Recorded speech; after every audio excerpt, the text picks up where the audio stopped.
Moreover, Moses, after the seventh day was over, begins to talk philosophically, and concerning the formation of man says thus, that God took dust from the ground and formed man, and inserted in him a spirit and a soul. This man was called Adam, which in the Hebrew tongue signifies one that is red, because he was formed out of red earth, compounded together, for of that kind is virgin and true earth.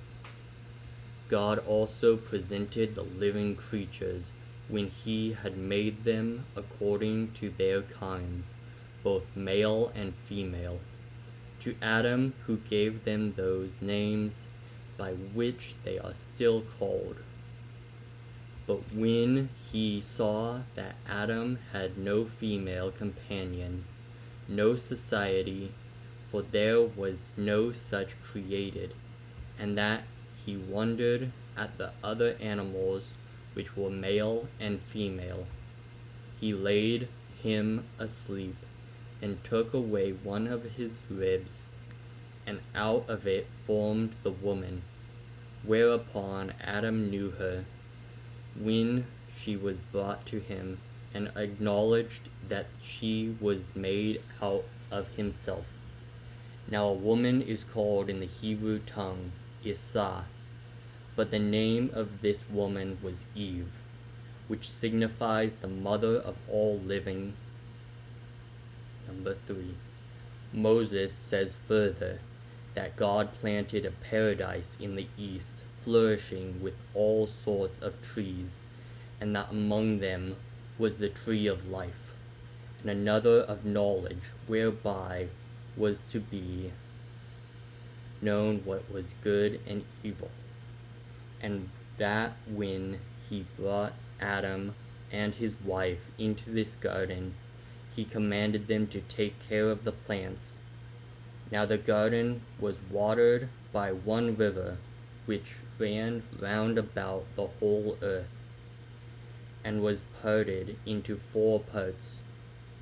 And Pison, which denotes a multitude running into India, makes its exit into the sea, and is by the Greeks called Ganges.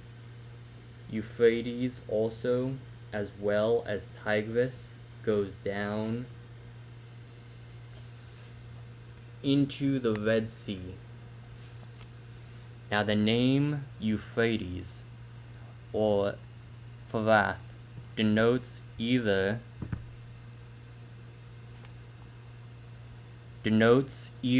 a disposition or a flower. By Tigris or Diglath is signified what is swift and narrows, and Gihon runs through Egypt, and denotes that arises from the east, which the Greeks call Nile.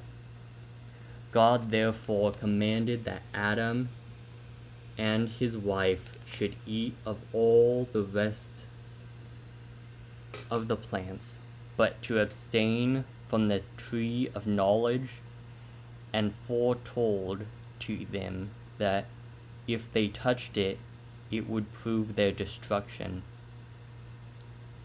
But while all the living creatures had one language, at that time the serpent, which then lived together with Adam and Eve, showed an envious disposition at his supposal of their living happily and in obedience to the commands of God, and imagining that when they disobeyed them, they would fall into calamities, he persuaded the woman out of a malicious intention to taste of the tree of knowledge, telling them that in that tree was the knowledge of good and evil, which knowledge, when they should obtain, they would lead a happy life.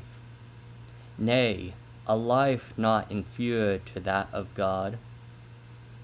by which means he overcame the woman, and persuaded her to despise the command of God. Now when she had tasted of the tree, and was pleased with its fruit, she persuaded Adam to make use of it also. Upon this they perceived that they will become naked to one another, and being ashamed thus to appear abroad, they invented somewhat to cover them. For the tree sharpened their understanding, and they covered themselves with fig leaves. And trying these before them, out of modesty, they thought they were happier than they were before, as they had discovered what they were in want of. But when God came into the garden, Adam, who was wont before to came and converse with him, being conscious of his wicked behavior, went out of the way.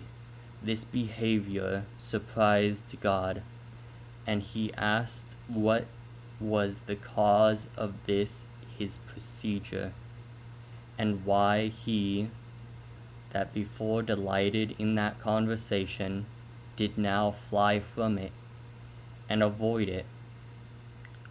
When he made no reply, as conscious to himself that he had transgressed the command of God, God said, I had before determined about you both, how you might lead a happy life, without any affliction and care and vexation of soul, and that all things which might contribute to your enjoyment and pleasure should grow up by my providence, of their own accord, without your own labor and pains, which state of labor and painstaking would soon bring an old age, and death would not be at any remote distance.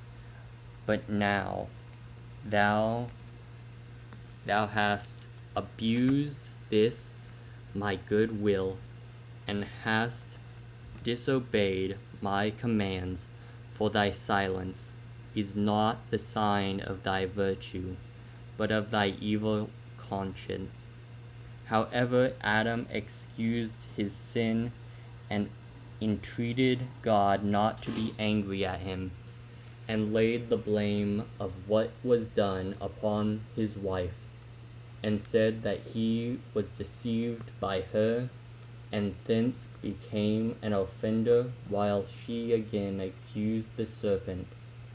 But God allotted him punishment, because he weakly submitted to the counsel of his wife, and said, the ground should not henceforth yield its fruits of its own accord, but that when it should be harassed by their labor, it should bring forth some of its fruits, and refused to bring forth others. He also made Eve liable to the inconvenience of breeding, and the sharp pains of bringing forth children, and this because she persuaded Adam with the same arguments wherewith the serpent had persuaded her, and had thereby brought him into a calamitous condemnation. He also deprived the serpent of speech out of indignation at his malicious disposition towards Adam. Besides this, he inserted poison under his tongue, and made him an enemy to men, and suggested to them that they should direct their strokes against his head, that being the place wherein lay his mischievous designs towards men, and it being easiest to take vengeance on him that way, and when he had deprived him of the use of his feet, he made him to go rolling all along and dragging himself upon the ground. And when God had appointed these penalties for them, he removed Adam and Eve out of the garden into another place.